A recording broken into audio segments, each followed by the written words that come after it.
Mi discurso va a ser principalmente dirigido al pueblo boliviano y espero que los compañeros que están en los medios de comunicación puedan transmitir este sentimiento del movimiento al socialismo al pueblo. Quiero empezar diciendo que la oposición desde el 2005 hasta el 2014 no ha tenido el voto del pueblo y consiguientemente no ha tenido la legitimidad de origen. Sin embargo, nos vienen a hablar acá a nombre del pueblo. Varios opositores en esta sesión y en las anteriores decían el pueblo no tiene credibilidad en este proceso. Sin embargo, porque la oposición justamente no puede hablar del pueblo, porque no tiene idea de lo que realmente es ese pueblo. Ese pueblo tiene aquí sus representantes en Mamanis, en otros apellidos que jamás estaban en esta asamblea. Pero el pueblo es una categoría histórica. Se constituye a partir de un bloque social revolucionario que hace frente a otro bloque que está en crisis. Y el pueblo boliviano se constituye como bloque entre campesinos, mineros, capas medias, frente a un sector burgués proimperialista de la burguesía y la oligarquía. ¿Y cuáles las reivindicaciones del hermano pueblo, de ese bloque histórico que se oponía a la oligarquía? Básicamente, en un contexto de la revolución del 52, donde se constituye básicamente el bloque social revolucionario denominado pueblo, se enfrenta a la oligarquía, pueblo versus oligarquía, nación versus antinación, patria versus antipatria. Ese pueblo levantado en armas era el que hizo la revolución del 52.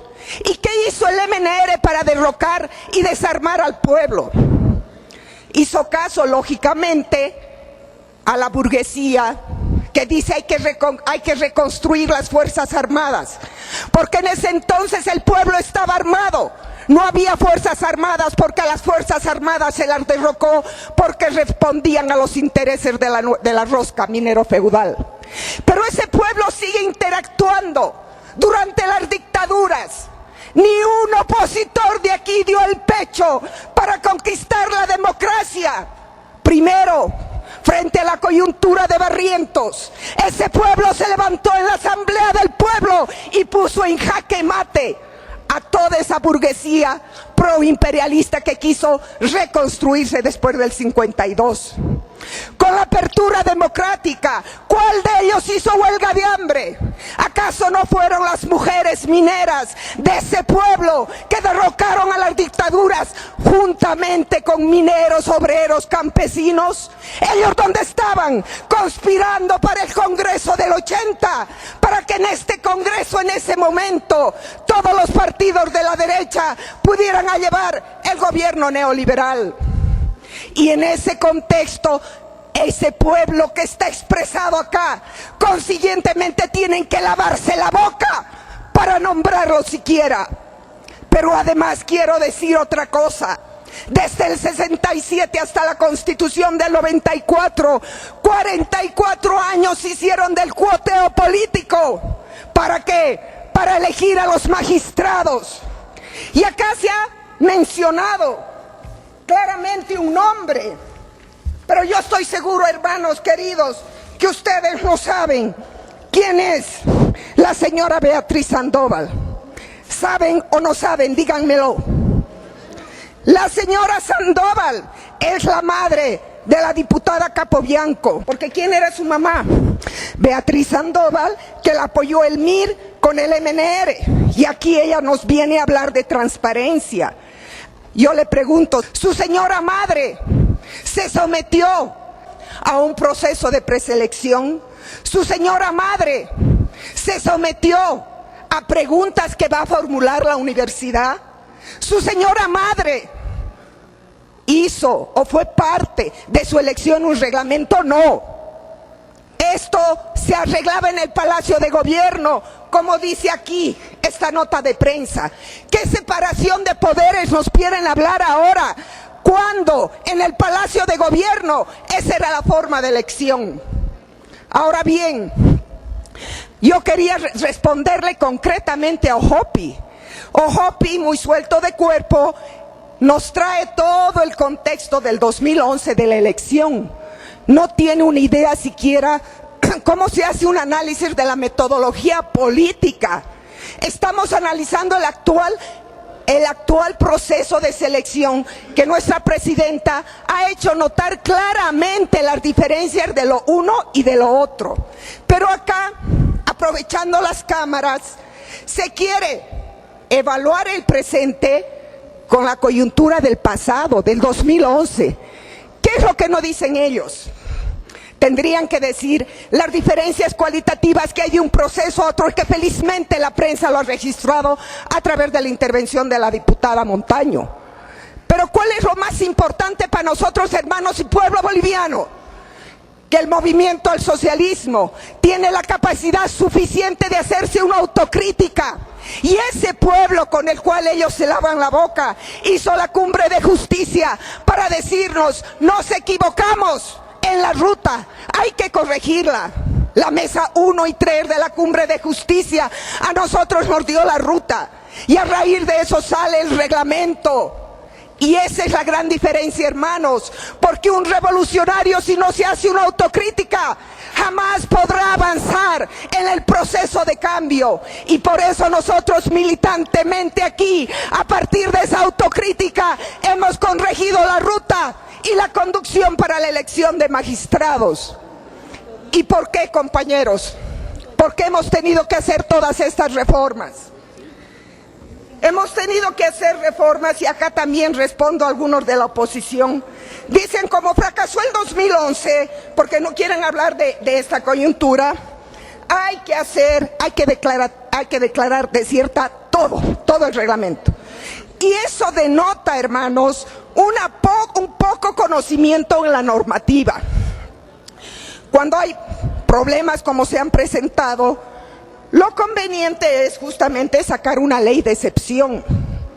Tenemos mecanismos legales para subsanar todo este proceso y mejorarlo en relación a las cuotas de género. Y lógicamente, ¿qué es una ley de excepción? Es una ley de emergencia transitoria y se dicta para hacer frente a situaciones excepcionales que pueden afectar al bien común. Hay varios autores que nos hablan de esta ley de excepción.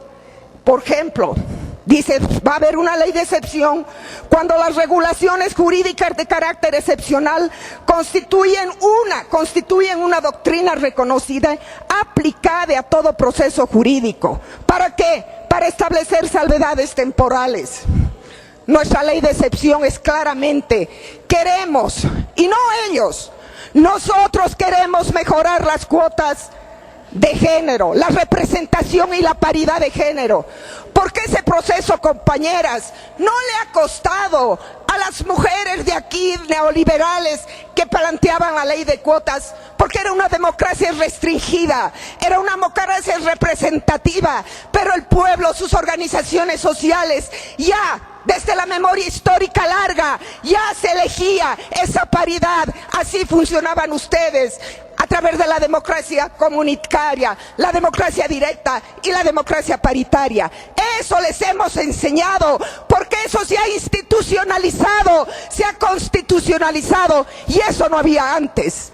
Acá, la cuota del 30% realmente no era una expresión de la realidad interactuante. Una norma tiene que recoger desde la sociedad civil sus sistemas políticos que en 500 años no pudieron ningún gobierno ponerlos por la borda. Y aquí quiero decir algo más, y algo muy importante. En la anterior asamblea habían gente de la oposición que inclusive habló en guaraní.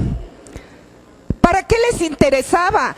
¿Cómo se preocupaban del movimiento indígena? Acá, la compañera suplente de Manuel Canelas lo dijo en esta asamblea. Ustedes se preocupaban de los indígenas, sobre todo de las mujeres, para que seamos sus domésticas en sus casas. Y eso es lo que les duele, que ahora esa mujer humilde, sencilla, la que fue en el pasado una servidora, una trabajadora social explotada, ahora esté debatiendo leyes en favor de ese pueblo. Por eso, el pueblo está acá, están acá sus representantes. Señores, no nos vengan a hablar a nombre del pueblo, porque ustedes no han tenido la legitimidad de origen. Y consiguientemente, nosotros, con esa legitimidad de origen que nos ha dado 3 elecciones consecutivas, vamos a seguir adelante con este proceso de selección a partir justamente de los errores que hemos cometido en el pasado. Consiguientemente, estimado presidente, para concluir, el último argumento sacado de los cabellos, porque parece que no hay materia gris, es aquella que dice: pero si son los funcionarios los que se están presentando. ¿Y qué querían?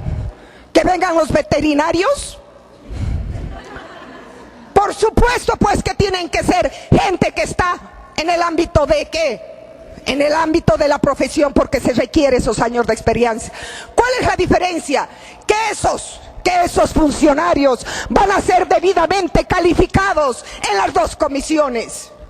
Y eso tengan por seguro, que la evaluación de méritos es muy importante. ¿Por qué para nosotros? Porque para nosotros, evidentemente, un pilar fundamental para nosotros es reformar la justicia que ustedes le hicieron podrida con su cueteo. Por eso, compañeros, además es un derecho político en la Constitución que cualquier ciudadano pueda querer estar en algún órgano de poder. Es su legítimo derecho. Por eso también luchó el pueblo, para que los partidos políticos y la burguesía imperialista no sea la única representada en este Congreso.